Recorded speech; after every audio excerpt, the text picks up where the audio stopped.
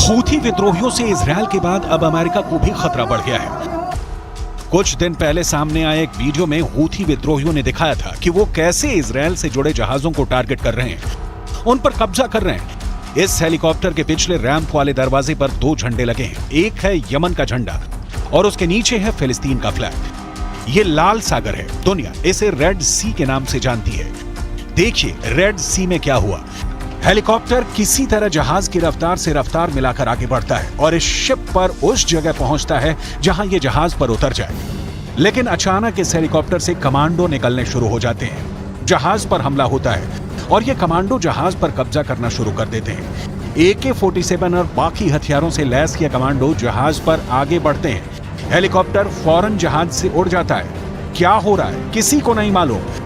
ये कमांडो जल्दी से जहाज के ब्रिज की तरफ बढ़ते हैं। ब्रिज यानी वो जगह जहां से पानी के जहाज को कंट्रोल किया जाता है। शिप के स्टाफ की तरफ राइफल ताने ये सभी हमलावर जहाज के ब्रिज में दाखिल होते हैं और फिर क्रू मेंबर हैंड्स अप करके हमलावरों की इस टीम के आगे सरेंडर कर देते हैं। शिप के ब्रिज पर कंट्रोल करने के बाद इन हमलावरों का कब्जा बाकी जहाज पर होने लगता है। ये है जहाज गैलेक्सी लीडर जो लाल सागर से गुजर रहा था और अब यमन के हूथी विद्रोहियों के कब्जे में आ चुका है। उसके चारों तरफ उनकी स्पीड बोट है। जहाज पूरी तरह उनके कंट्रोल में है। हूथी विद्रोही लगातार इजरायल पर हमला कर रहे हैं। वो क्रूज मिसाइल भी फायर कर रहे हैं। बैलिस्टिक मिसाइल से भी इजरायल के दक्षिणी इलाके पर अटैक कर रहे हैं। साथ में इजरायल और अमेरिका को लगातार धमकियां दे रहे हैं। हूथी विद्रोहियों के टारगेट 2 हैं। पहला है इजरायल और दूसरा है अमेरिका। हूथी विद्रोहियों ने इजरायल के शिप को टारगेट करना शुरू कर दिया है। वो अमेरिका को भी अपना दुश्मन नंबर 2 मानता है। अमेरिका भी इस खतरे को समझ गया है, लेकिन अब तक उसने सिर्फ प्रेस कॉन्फ्रेंस में कार्रवाई की बात की है।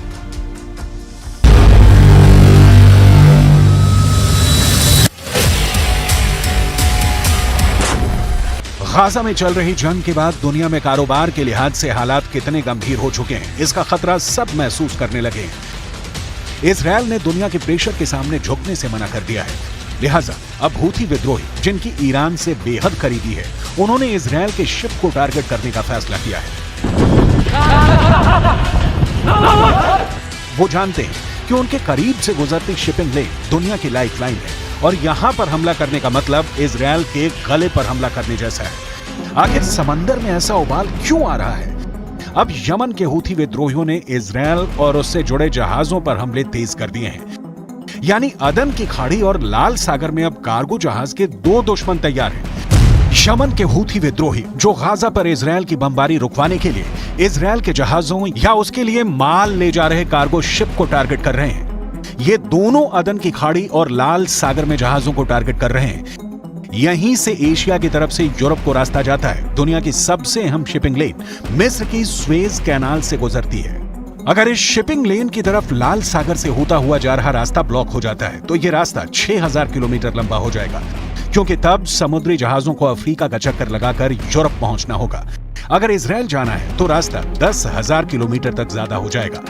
3 से 5 दिन का सफर और लंबा हो जाएगा।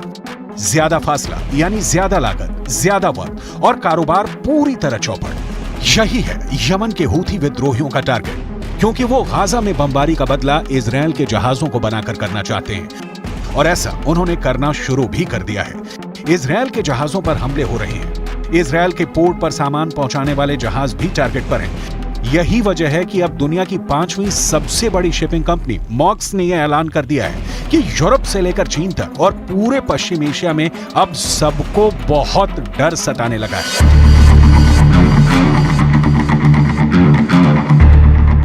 डेनमार्क की कंपनी मॉस्क ने कहा है कि उसके जहाज अब लाल सागर से ना गुजरकर अफ्रीका से होकर यूरोप या फिर भूमध्य सागर में जाएंगे। इसके अलावा उसके पास कोई रास्ता नहीं है। दुनिया की 5वीं बड़ी shipping company Maersk global container market का 15% हिस्सा ऑपरेट करती है। इसके अलावा हपांग लॉयड जिसके पास शिपिंग कंटेनर का 7% कारोबार है, उसने भी यह कह दिया है कि लाल सागर से गुजरने का उसका फिलहाल कोई इरादा नहीं है। यानी एशिया से यूरोप जाने के लिए यह कंपनी अब मिस्र की सुएज कैनाल का फिलहाल इस्तेमाल नहीं करेगी। इनके जहाज अब 6000 किलोमीटर लंबा सफर करके यूरोप जाएंगे और इजराइल जाने के लिए 10,000 किलोमीटर ज्यादा फासला तय करेंगे। ऐसा इसलिए हो रहा है क्योंकि गाजा में युद्ध चल रहा है। गाजा में युद्ध इसलिए चल रहा है क्योंकि हमास ने इजराइल पर 7 अक्टूबर को हमला किया और उसके बाद जो तूफान गाजा में आया है उसका असर पूरी दुनिया में नजर आ रहा है।